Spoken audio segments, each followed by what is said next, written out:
Today's episode is brought to you by Mazars. Sound Cartel.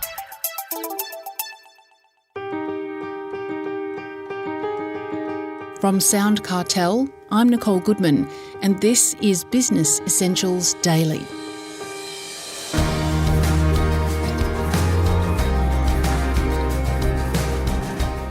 How often do you feel that everything has to be done right now?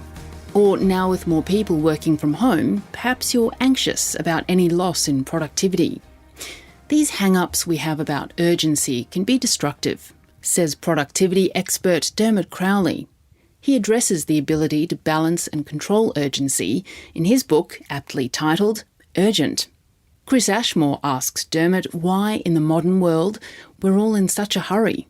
God, isn't it interesting? I reflect back to my father. I grew up in Dublin, and my father was a senior manager in an organisation in Dublin. And he had a very big office with a very big desk, and he had an executive assistant. And I suppose he was very important in his own way, but he wasn't that busy. And I remember as a kid going into his office, he always seemed to have a lot to do, but he wasn't that busy. He wasn't in a hurry. He didn't rush things. Maybe that was in the 1970s. What's changed between now and then? I think everyone feels busier and everyone is going at 1,000,000 miles an hour. We're getting a lot of communications, we're attending a lot of meetings, and we're doing a lot of activities. But I really question whether we're achieving better outcomes than they did when my father was an executive.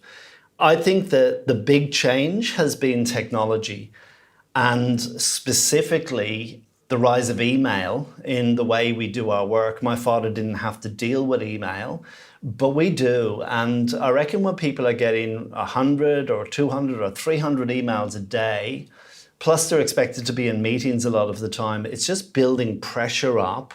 So people tend to fall behind on their work, and then everything becomes urgent. And we just get into this negative cycle of reactivity that is unnecessary. So it's responding to the urgency by being reactive rather than proactive. Would that be fair to say? Look, I think most people really try to be proactive, and the challenge is they're often dealing with a culture that they're working in that actually crushes proactivity and forces them to work reactively. Reactivity is a response to urgency, and when everything is urgent, then the quality of our work tends to go down, and we tend to leave things until the last minute too often. I reckon there's probably 3 types of urgency that people are dealing with. There's what I call fake urgency, and that's where people are either dealing with something that really isn't urgent, but they've made it urgent themselves. And I see this a lot with email. You know, if you've got people who are just reacting every time an email comes onto their phone, they're creating urgency that is not real, it's fake. But sometimes other people create the fake urgency and they push it onto us because they're the squeaky wheel and they know that if they scream loud enough, they'll get oiled. So there's fake urgency. There's also avoidable urgency. So there's some things that are truly urgent, but they're only urgent because either you left it until the last minute or somebody else left it until the last minute. I'm sure we can all relate to that. We've all done it. But then there is a positive type of urgency. I would say that they're both unproductive urgencies, but you do have a productive urgency, which is what I call reasonable urgency. And that's where we identify an issue or an opportunity that we need to respond to quickly because it's time sensitive, or someone else has identified that issue or that opportunity. And I guess my argument is, let's get rid of the unproductive urgency so that we can deal with the productive urgency better and with less stress and with less drama. Well, then, how do you deal with the productive urgency? One of the challenges I faced when I was writing my book was, how do I talk to senior leaders especially about the idea of urgency, given the fact that they're the ones who would probably push back and say, no, we need urgency. And I realized that we can't make urgency the bad guy. We need to recognize that urgency is a reality, but if I'm going to create cultural change around this, I reckon we need to teach managers and leaders especially, how to, what I call moderate urgency. So they need to be able to either dial the urgency up or dial it down, depending on whether it is unproductive urgency and they need to dial it down and get rid of it, or whether it's productive urgency and we need to be able to respond to it in a meaningful way. So I reckon that in a lot of businesses, a culture has emerged where everyone is in reactive mode too much of the time, and it creates what I call acute and chronic urgency. And when people are in that acute and chronic urgency situation, what happens over time is their stress levels go through the roof and they begin to burn out. And people leave businesses that are highly reactive, and that becomes a part of their culture. So I reckon the people we need to target here are probably the managers and the leaders, because they're in the best position to be able to change the culture of their team or the culture of the organization and how it approaches urgency. Do you recommend that people plan what they do at work? And if so, how should they plan? Oh yeah, and planning is so important when it comes to working proactively. And I guess there's a number of different mindsets that we need to bring to our work. If at the personal level, if we want to change how we work ourselves around this. A good example of mindset when it comes to proactivity would be changing the toilet roll in your bathroom. I don't want to bring the conversation down, but this is so true. Some people, and I won't mention any names, they're not very proactive when it comes to changing the toilet rolls. You've done it, you've walked into a bathroom and there's no toilet roll in the toilet roll holder. Now, there could be some in the cupboard, but nobody's bothered to actually put it on the toilet roll holder.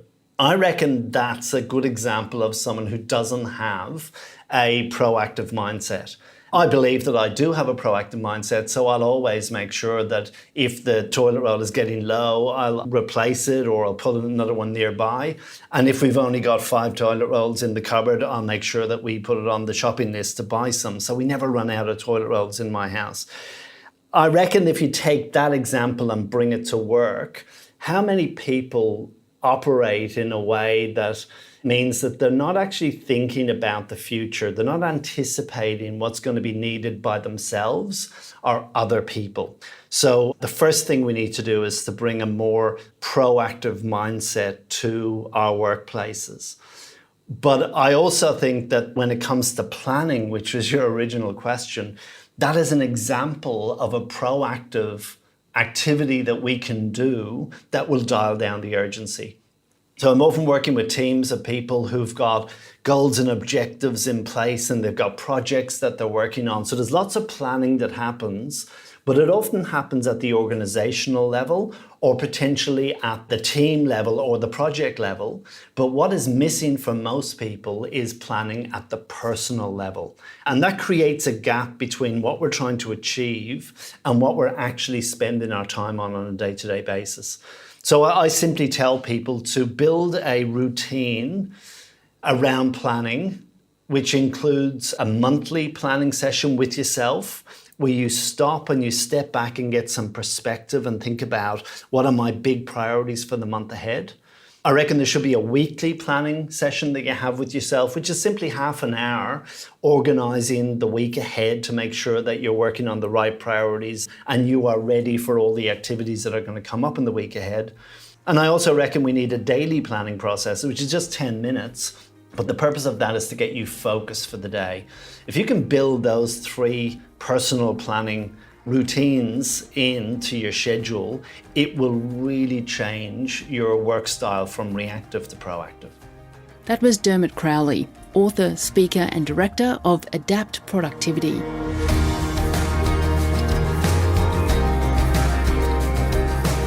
This episode of Business Essentials Daily is produced by the team at Sound Cartel. Thanks for listening. I'm Nicole Goodman. We'll bring you more Be Daily tomorrow. Follow @BE Daily Podcast across social media and head to bedaily.com.au for more from the Business Essentials Daily podcast. Sound Cartel. This episode was brought to you by Mazars. To find out more, visit mazars.com.au. That's mazars.com.au.